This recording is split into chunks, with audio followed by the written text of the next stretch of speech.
Hey, it's Stu, and I'm back from San Diego, and I have a incredibly large book haul. It's not as many little free libraries. I did hit several in Imperial Beach where I was, but I haven't.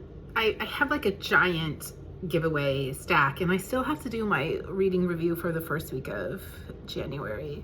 I digress. Some little free library, lots of friend of the library. So I was given some cash as a gift, and I chose to spend it without restraint at my local friend of the library. And then I visited the Imperial Beach Library's friend of the library, and they had a buy one get one free book sale on paperbacks, and their paperbacks were $1. So basically books were 50 cents, and I was highly encouraged to get a lot. I actually made a video about that in the sunshine, but the lighting wasn't good and the sound wasn't good. And what I continue to say, nobody's gonna believe me until I show up with them. I have video editing skills. I'm just not trying. I'm trying to be communicative but not performative, and also to talk about books but not spend a whole lot of my time on this little hobby that I have, which is booktube. So that was a lot to say to get started, because this is an enormous book haul. The total cost of all of these books, I think I spent maybe under $60 total, and that's including all of the things. And I don't even know if I have all the books here. But I felt really compelled to make this video because I am super excited to unpack them, to shelve them, to think about when I'll read them. Don't know if I'll talk about that now. I think I'll just show the book and maybe say a little bit about where I got it or what I hope from it, if it might just be sort of like a rapid fire showing of books. Let's start with this hardback. I got this actually from Friends of the Library in Imperial Beach. This was a $2 book. It's a perfectly conditioned hardback, and it's going to be my third on the shelf. He's right here. Oh, right out of view. Bernard Schlink, and this is Olga. My second, Günter Grass, The Rat. This does not exist at my library, so this might be a return to the sunshine of Imperial Beach at one point and read. But I was excited to find this Nobel Prize winning author, and this will be my second Günter Grass. The other is on the shelf behind me, and as I'm saying it, I'm like, should I move these to classics? Maybe in the reshelving, maybe not. Speaking of classics, here is James Joyce's The Dubliners. I had The Dubliners. It was not this edition. It was a different edition. And I couldn't remember if I had read it. I discussed it with the person I was living with who did read it at the time. And I was super excited to find this because this is accessible James Joyce. However, this font, in any condition, in any light, I can't read it. It's too small and it's too cramped. And the kind of color on the page also versus the color on the font. I'm super excited to have the edition because as it's a classic, any library will have it, and I need to remind myself to get to classics. I don't know if this is the year, but my classic shelves remind me of that, and this is kind of a replacement for an edition that I once had. Speaking of classics, this is my first for my shelves Virginia Woolf. I think this is a biographical or autobiographical. Well, we shall see. This is Orlando. And I was super excited to find a Virginia Woolf. I just don't. This is my first Virginia Woolf finding in this thrifting situations.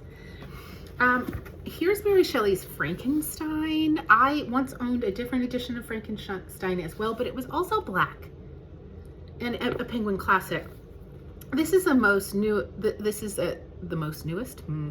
The most recent, I think, is what I'm trying to say, edition, because it has this Netflix unremovable sticker. Not my favorite thing, but the content inside is the same, and I really do like the artwork on this edition. So again, this is to remind me to revisit some classics. Likewise, I don't think I've ever owned A Tale of Two Cities, but I did have like a Dickens collection, so it might have been in there. a reminder. I don't know if I've read A Tale of Two Cities when I'm thinking about the Dickens that I have or have not read, but we are going into the archives of my memories. So all I have to say, these actually came from Little Free Libraries in Imperial Beach. These two, well, buy one, get one free. So my 2 books for $1.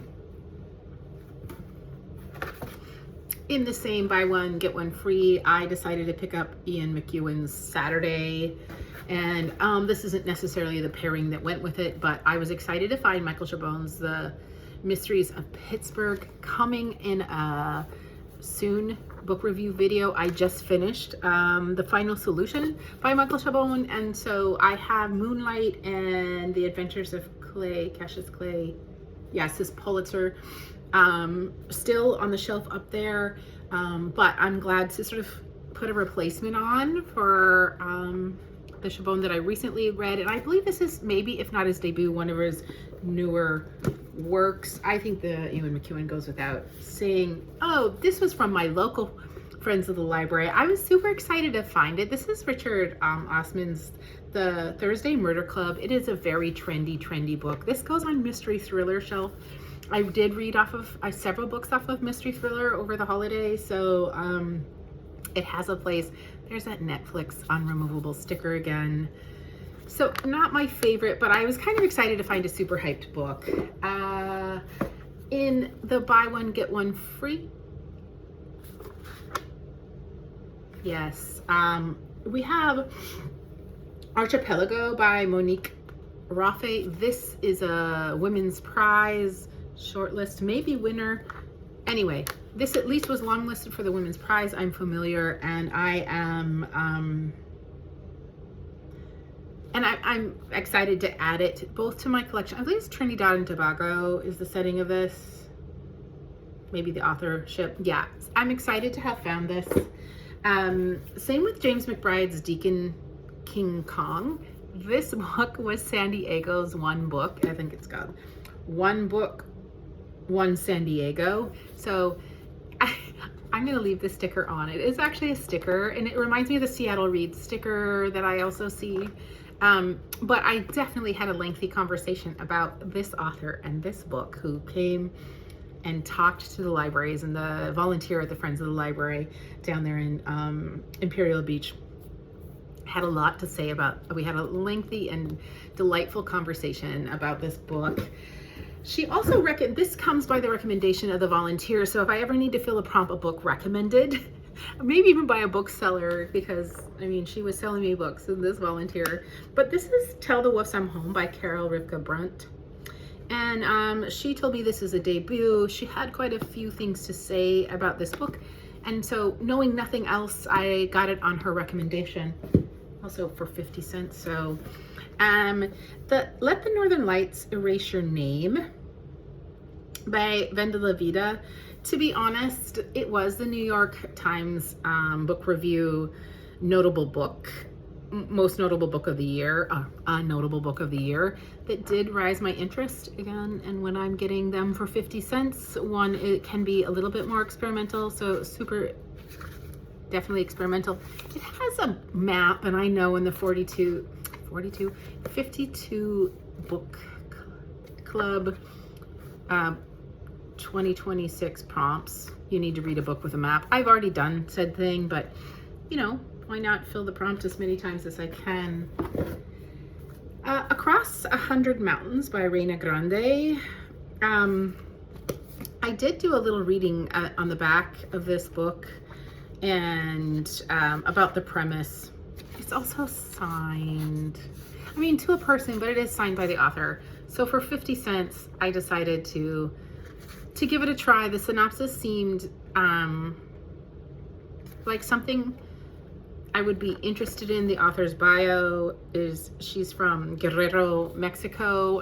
So yeah, and it's a book about immigration, immigrant stories. I guess that's as much as the synopsis I'm going to say in this video. It's going to go in what I call my stacks. I have kind of these stacks of paperbacks that sometimes I have to remind myself to to go to. Same with Enough About Love by, I think it's Hervé Letellier. This is a French, a book in French, which is translated by Adriana Hunter. And because it's a book, lovely French flaps, because it's a book in translation, and it was 50 cents, and I had to haul it in my luggage. I mean, it was really great that I found a way to haul these books back in my luggage. I'm trying to see the publication year. I don't think I can. Oh, 2010. Okay. This is actually from the local Friends of the Library, and this is 4x4, 4x4 by Sarah Mesa. So this is translated from the Spanish. I believe Sarah Mesa is Spanish. And it's translated by Katie Whitmore. Why did I get this book? Well, books in translation are interesting to me, but I also did read up on the premise of this book, and I found it interesting. This I got, to be fair, before I went to the Imperial Beach Friends of the Library, and I thought it's okay to have a few take a chance, don't really know what it's about books, until, again, I went to the Friends of the Library in Imperial Beach and got like 15 books. Yeah, it was 14 pairs of paperbacks, so totaling $7. Anyway, from local Friends of the Library, this is Envy by Yuri Olisha, and this is a New York book review book, and so classic. Yeah, I think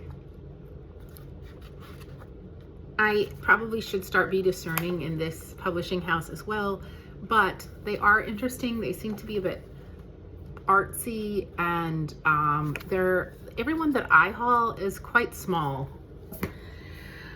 Oh, I just heard somebody doing a YouTuber do a review of the Ministry of Utmost Happiness by Arundhati Roy. I read one of hers this summer and actually really liked it, and so I was glad to find this. I think this, it's saying on the back it was longlisted for the Booker, and yeah, I was glad to find this. I don't have any of hers on my shelf, so she's a tried author that I'm looking forward to read more of, and the review that the reviewer did was quite good, so I am looking forward to that book. If We Were Villains by M.L. Rio, I know it was hyped. I feel like it's Dark Academia. I got this from my local Friends of the Library, and I fell into like the hype cycle in that I've heard about this book. I think it's Dark Academia, and therefore for some reason, like seeing a commercial about something was more interested to pick it up, you know, for let me see, softbacks are $3 at my local Friends of the Library, or are included in the $8 worth of books I get for free each time I visit. So anyway, I don't know, other than the hype, why I grabbed this, but I definitely, it's going in the stacks to find a way to read. Swimmers by Julie Otsuka is a little free library find. In reading the premise, I really liked the premise, and this premise is about women that basically only meet in a pool, and there's a situation that changes the pool that kind of shakes up the stories, and while they're swimming, the protagonist, who I believe is a Holocaust survivor, is going through memories, and I think it's dealing with memory because I think that there's some Alzheimer's in this as well. They both die at the end, I believe is YA, also super hyped. I actually passed it up several times at the same little free library, but this time when I stopped by, I thought, okay, my YA shelf kind of goes with, I go back through it quite a bit, and if I don't read it, I try to unhaul it. I feel like, especially in the little free library situation, young adult or middle grade should be out there more, but I also like access to young adult or middle grade for lots of reasons. There's lots of reasons that I feel like I need to be able to grab one from time to time and read them. So sorry for that. There we go. I, in two different places, hauled two Kate Atkinson books. This is an author from York, Northern England, in Yorkshire, and Life After Life, maybe, yeah, long-listed, shortlisted for Women's Prize. I think there's more books in this to be looking up. And then When Will There Be Good News is another Kate Atkinson that, to be fair, I just hauled to have some Kate Atkinson on my shelf. So that with the one, this is really great. Friends of the Library of San Diego, Friends of the Library of Seattle, Friends of the Library, Portland, Oregon. So I kind of feel like this represents all my friends of the library. Passed it up so many times, decided to grab it this time because I think I want to read it for one of the prompts for the 52 book club. And I actually think I'm more interested in reading Cloud Cuckoo Land by Anthony Doerr more than All the Light They Cannot See. I do have All the Light They Cannot See on my shelves. I believe I either got it at a thrift store, one that I really wanted to support, or a little free library. And I know that I passed it up several times thinking I actually didn't want to read it, and then it was Pulitzer season. I thought maybe I'll read it, you know, while I'm reading Pulitzers, and there it is, still sitting on my shelf up there. I think I'm more interested in reading Cloud Cuckoo Land over that, and I might, even though it's a bit of a chunker, I need to commit myself to some chunkers. I have this as one of my potentials for the prompts for the 52 book club. Then finally, speaking of chunkers, Wolf Hall is right there. And then there's The Mirror and the Light. And I was missing book 2, which is Bring Up the Bodies. I think book 2 is like maybe the most popular in this series. The thing is I have to read Wolf Hall to get to it. Okay, those are hardbacks. This is a paperback. I could care. I suppose if I find this in a hardback, I'll let this paperback go. But for now, this was at my local Friends of the Library. I was really excited to find the second book, as I have 1 and 3 in that trilogy and not number 2. The Cafe with No Name is a Europa Press, and that almost always is a just haul for me. This was one of my 2 free books, and it's a beautiful book. And I have a Europa Press shelf. And that's all I'm going to say about that. I think it's translated from I think this is an Austrian, a book that takes place in Austria. Yeah, so translated, so maybe Vienna. And translated from the German by Katie Derbyshire. Okay. Not my favorite edition. Again, has these stickers that don't come off, but in Imperial Beach, they did have the Underground Railroad. I just read my first Colson Whitehead last month. I mean, really, I finished it like on the 1st of January, which was Harlem Shuffle. I have queued up Crook Manifesto to read in February. So I was super excited to find this. I just haven't seen it. I haven't seen it. And this and Nickel Boys, I believe, are his 2 Pulitzers. The Portable Promised Land by Torre. Does it have his last name? Nope, that's it. Yeah, look at this.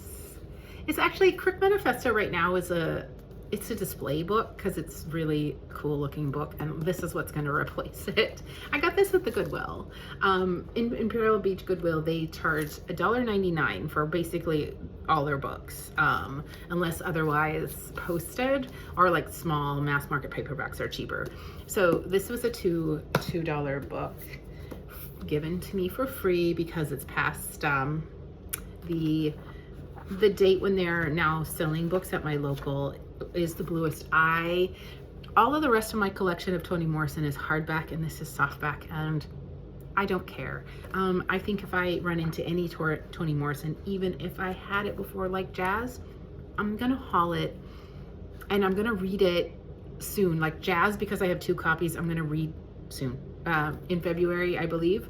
And then I'm gonna give that paperback to a friend, because boy, do I have lots of friends who also love Toni Morrison. All I have to say now is this is my Murakami haul. All of these books came from my local friends at the library. There was a donor who obviously loved Murakami, and I did decide to just take them. So I have Cloud Cuckoo Land in my stacks here. I'm gonna take it off and just build a little Murakami collection. And although I had to pay for 3 books for IQ 84, I do like that it's broken up into these 3 editions. And I honestly think this is gonna make it much more likely that I read what is a hunker of a book if you read it all at once. So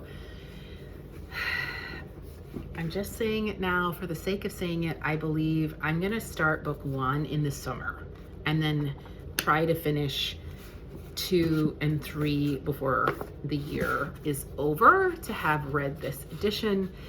Additionally, I would also really like to read the Bird Chronicles. Did I say Cloud Cuckoo Land? That's what I get for talking about too many books all at once. So whatever I just said about the Murakami book I have, it's Bird Chronicles. I want to prioritize reading that one first, and I would like to read that hopefully before the summer, but we shall see. Adding to my Murakami collection, I have Hard-Boiled Wonderland and the End of the World. I have The Elephant Vanishes, which is a collection of short stories. And I think this is his most modern one, his most recent. I think it's 2023, which is The City and Its Uncertain Walls. And this gorgeous hardback. This is one of my 2 free books. And so I've only read 2 Murakami's, and I liked them enough to want to read more Murakami, but when people say they don't like him, I understand why. So, you know how when you read a book and you loved it and somebody else read it and they don't like it and you're like, I don't get it. Like, how could we have read the same book? There's that scenario. And then there's the books when you read them and you like them for a lot of things, but you can absolutely see how they're not somebody else's cup of tea. And in fact, how somebody else might not like the same book. That's how Murakami is for me in the 2 that I read, which is Norwegian Wood and Kafka at the Shore. Kafka at the Shore really very much read like a YA to me. I read YA, so that doesn't necessarily bother me, but it's just something that I would note. I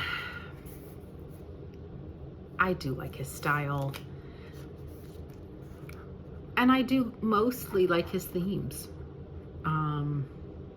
And I even like the divisiveness in some of his work, because I do take issue. I do take issue with some things, but I'm pretty sure this issue that I'm taking is done deliberately to be provocative in his work. Not specifically as a provocateur, but as a literary great who wants people to push the boundaries of their thoughts and explore how they really feel and or think about certain themes or issues and why. So that was a little bit of a diatribe about Murakami, as I just created a like kind of mid-range big Murakami collection. I thought I needed to talk about him a little bit because in the front is my collection shelves, and I'm gonna rearrange them to make room for Murakami. And now I have the great joy and pleasure of making all of these books fit here and in my other shelving situation. And then that's it. I have like, it's normally on Thursdays that the Friends of the Library is open, and my next Thursdays are pretty booked. I'm actually feeling sad because I just love to go talk to the folks there. But I actually feel maybe it's a little serendipitous, if not just timely, that I need to slow down. I need to not haul, especially like this, for a little while and really kind of read to the point where I feel like, okay, I miss hauling. I have never not been reading, but I was kind of at that point, as I said in one of my last previous videos, like it's the new year and it does require me to think a little bit about pacing and how much reading I want to have in my life and what kind of reading I want to do and how I want to be bookish this year, which can't match last year because all of this was hauled last year. And anything that I read, which my last year's count, I believe, was 280 books. I'm glad that's buried in here because I don't want people feeling any kind of way about it, including judging if I could really read that much, because indeed I did. Or what it must I be skimming, or all of the weird things, the weird things people say. My number is private to me. It's 280. And I say all that to say is that the 280 that I read are not here anymore. They're unhauled into Little Free Libraries or Friends of the Library. So I hauled all of those plus all of these. And the point of that is, yeah, that we can't haul at that rate. Even though I still have space to fill, like I don't have that much space. And as I've said in many previous videos, a move is ensuing and I won't have these lovely built-in shelves. I'll have to actually get bookshelves, which I have right now in a storage closet that don't have any books on them, but they won't hold all these books. And so I have to think about moving into a much smaller space and how I want a lot of books around me because I love that. And I want to make room for hauling because I love that, but at a pace that that works for the situation that I have, even including this one. So that'll leave you with those thoughts. This is a kind of long video because there were a lot of books, and the next video will be a reading review. I think I have 7 or 8 books that I would like to talk about that I finished reading since the beginning of the new year. And then maybe I'll make a TBR, but I'm definitely just mood reading like mad these days. So TBR is kind of offset mood reading a little bit. So we'll see.